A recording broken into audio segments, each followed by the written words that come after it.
Card, please.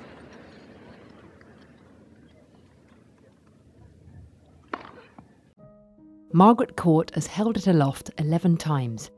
Serena Williams has had her hands on it 7 times. But there's one name sitting above all others on the Australian Open Women's Singles Trophy. Daphne Akhurst was one of the world's best female tennis players of the late 1920s. That era may be long forgotten, with its matches largely preserved only in record books, but since 1934, Akhurst has been immortalised on the trophy that bears her name. In a storied but tragically short career, Daphne Akhurst won the Australasian Championships 5 times. She also won 9 doubles titles at the tournament.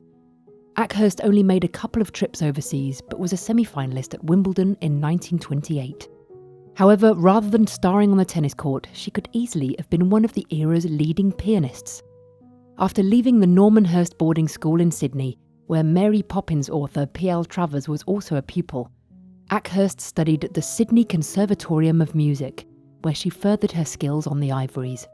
She became a music teacher and performed at concerts and music clubs, but tennis was always an equal passion. Between the ages of 14 and 17, she won 4 straight New South Wales schoolgirls titles, before collecting her first senior title in 1923. It wasn't long before Akhurst started striking a chord at her home championships. In 1925, she came from a set down to beat Esna Boyd to win her first Australasian Championship, and inflicted a straight sets defeat on the same opponent the following year. Boyd, who'd lost 5 finals in a row, did finally lift the title in 1927, but was helped by Akhurst withdrawing before her second round match due to illness. Akhurst beat Boyd again in the 1928 final, as fine an exhibition of women's tennis as has been seen in Australia for some time, was the way the Argus described her performance. She then won 3 setters against Louis Bickerton and Sylvia Harper in the 1929 and 1930 finals respectively. Her haul puts her 4th on the list of the most women's singles titles in Australia, behind Margaret Court, 11, Serena Williams, 7, and Nancy Wynne Bolton, 6. But Akhurst wasn't just dominant in the singles. She teamed up with Harper to win the women's doubles in 1924 and 25, won in 1928 with Boyd, and then took the title in 1929 and 1931 with Bickerton. Akhurst also won 4 mixed doubles titles in the 1920s, twice alongside James Willard and once with Jean Barotra and Edgar Moon. In 1925, she was among the first Australians to tour Europe, reaching the quarter-finals at Wimbledon. She went a stage better on her next trip in 1928 and also made the final of the mixed doubles. Akhurst reached the last 8 at Roland Garros on the same tour and won the German Championship too.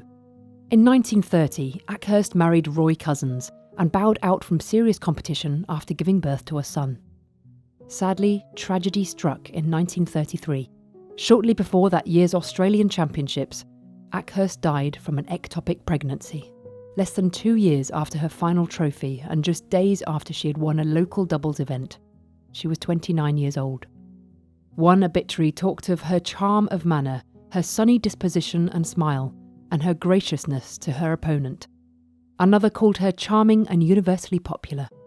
Most tributes talked of her shyness off court, but also her determination on it, with an ability to chase down balls unrivaled in the sport at that time. Inducted into the Australian Tennis Hall of Fame in 2006 and the International Tennis Hall of Fame in 2013, the most significant tribute came the year after her death, when the Australasian Championships women's singles trophy she won 5 times became the Daphne Akhurst Memorial Cup. It remains in her name.